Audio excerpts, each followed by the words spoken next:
the best feature I like about this car is that gear changer. Look at it. Oh, dang. So first step into installing the idle actuators. You're gonna remove these two air boxes. So you're gonna, remove the mass airflow sensors. They're pretty easy to get off. It's just two tabs, you squeeze them, come right off. Once you do that, then you're gonna go behind this one on the passenger side. There's gonna be a secondary injection tube. To get them off, it's like a plastic tab, and you'll see this little indentation. There's another one on the other side. You just push down on them, and then they pop right off like that. So, and then you're gonna get these silver clips off with the flathead. Kind of just twist them off. Be kind of careful. I don't know how the condition of your tabs are, but on mine, some of them do fall out. So be careful not to drop them in the engine bay because they are kind of hard to get out. We speak of experience. I think it was our first video or something. I think it was, or yeah, the one where you grabbed it with the magnet. I grabbed it with. Cue the video. Cue the video. That dick magnet. Yeah, the dick magnet. Oh, that's what we called it. Yeah. The dick magnet. The dirty air filter. Yeah, I should replace those. Oh, you know what we forgot to do? What? Disconnect the battery. Disconnect it. I'll do it later. It says do it later, then good luck's treated. Uppercut trunk. Yeah, for those who didn't see our previous video, the battery for this car is in the trunk. Like an SLR. Yeah, this is true. This is true. See, supercar status. Well, this is a V10, like 500 something horsepower. That's a pretty normal V10, to be honest. There you go. Get those rings out. Actually, might get around and actually fixing this for once. Obviously, you're not supposed to do that. What the fuck? Once you get this far, you're gonna have to remove this cover piece up here. In order to do so, you first got to remove the filter elements right here. There's a little metal rod. I just grab my flathead, kind of twist them, and they come right out like that. And then there's I believe a 13 millimeter lock plastic rivet. You got to be careful with those because they do break pretty easily. I do believe it's a 13 mil. It is a 13. Comes right out.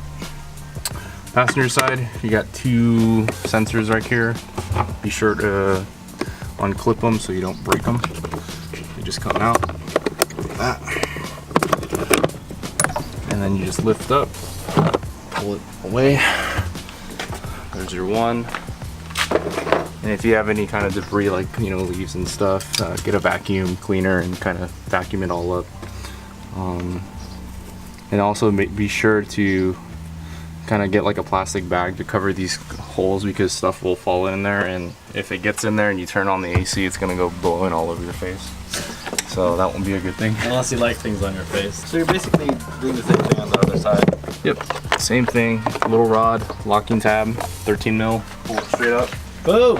You're gonna wanna get your rubber seal for the hood. Just lifts right up. Doesn't need any adhesives.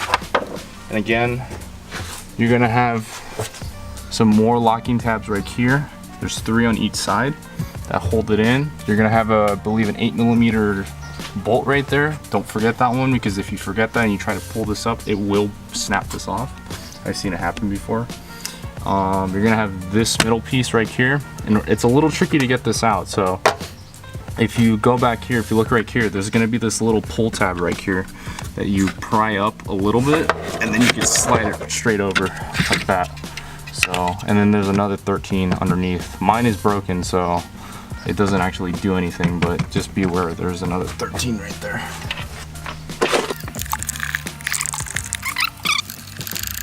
These should come up relatively easily. You'll do the driver's side first because of the flap. Should just pull straight out, no problem. Like that.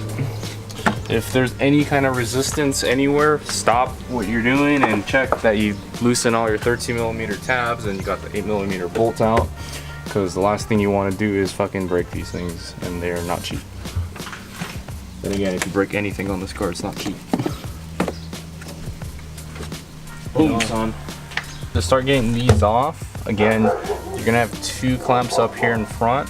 You're gonna have 2 of these hoses in the back. And I do believe there's 2 auxiliary hoses at the root, like the far back, and those are a bit tricky to get to. And I believe if you break one of them, you're completely fucked and shit. So we're gonna take that pretty slow. So to get these clamps off, I usually just grab my pliers. Not the proper tool, but usually works out for me. Just grab them. Be very careful. Try not to slip them off, because if you do, you could damage the rubber hose. It's a little tricky to get this off. I'm gonna grab my straight pliers. If you look back here, there are 2 oil return lines for the air to oil separator system on this car. And I don't know if Jay can, I don't think I can have my hand back there, but you'll see these 2 lines right here. I think there's one, I don't know if Jay can see it. There's one right here by my hand. There's these 2 right here, and they go on the back of the plenum right here. And in order to get them off, they're actually the same clips as the air injection system on that passenger side air box. You just squeeze the clips. However, there really isn't enough room to put your hand in here to squeeze these clips. I actually got a flathead and pushed down on the top clip and got it loose. I think I actually ended up kind of breaking the little clip, but it's not really a big deal for me. It's still gonna stay in place. The bigger thing you want to look out for is not breaking the actual line or the 90-degree angle or the nipple on the back of the plenum, because if you break those, you're gonna be in a bad situation. If you break the one on the plenum, you'll have to buy an entire brand new plenum. More importantly, if you break these pieces off completely, if you break it in any way, you're gonna have to drop the transmission essentially to replace this line, and you know that's gonna be a big job. So just take care, be patient, don't force these out, and just don't forget these in general, because if you lift up on the plenum from the front and you forget these, they will snap off.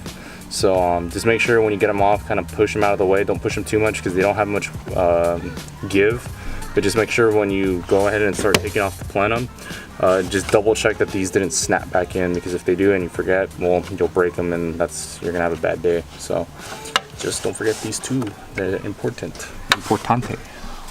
So anyways, we are stopping today. Yeah, we're pretty much at a stopping point. I actually forgot some of my tools at work that'll help move this along a lot more quicker and more efficiently. But so far, just a recap for today, we pretty much got rid of the air boxes, the plenum right here, the mass airflow sensors. He got rid of the upper cover on the top, the air filter elements for the air conditioning and all that.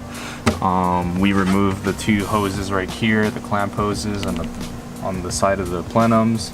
And then we removed those 2 really important PCV hoses for the oil separator in the back. Remember, don't forget to take those off and be very careful when you take them off. Next time, we'll definitely be taking these 2 air intake plenums off. There'll be 5 clamps on each side. It's pretty straightforward, but it's a little difficult to get to, so I'll show you how to do that.